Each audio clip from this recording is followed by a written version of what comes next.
Rema hari ini, Yoel 2 ayat 28. Kemudian daripada itu akan terjadi bahwa aku akan mencurahkan rohku ke atas semua manusia. Maka anak-anakmu laki-laki dan perempuan akan bernubuat. Orang-orangmu yang tua akan mendapat mimpi, teruna-terunamu akan mendapat penglihatan-penglihatan. Bagi seorang pelukis, lukisan terindah bukanlah yang sudah ada di atas kanvas, melainkan yang masih ada dalam imajinasinya. Bahkan seorang pelukis bisa duduk berjam-jam di tengah kanvas kosong, menatapnya sambil membayangkan karya besar yang akan dituangkan. Mungkin bagi orang lain itu hanya ruang kosong, tapi bagi pelukis itu adalah permukaan di mana sebuah visi akan menjadi nyata.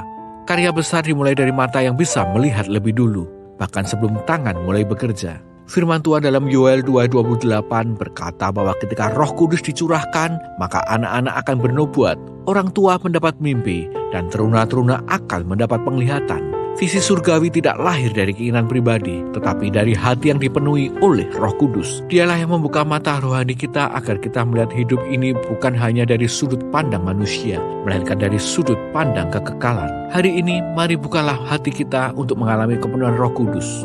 Jangan menjalani hidup hanya berdasarkan logika dan rutinitas, tetapi izinkan Roh Kudus membakar hati kita dengan visinya. Tuhan tidak menciptakan kita untuk hidup seadanya.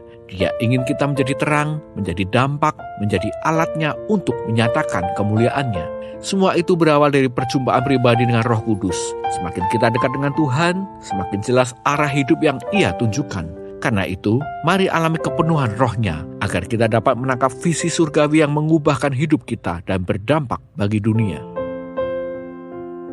Apakah Anda sudah sungguh-sungguh membuka hati untuk dipenuhi oleh Roh Kudus setiap hari? Jika belum, mengapa?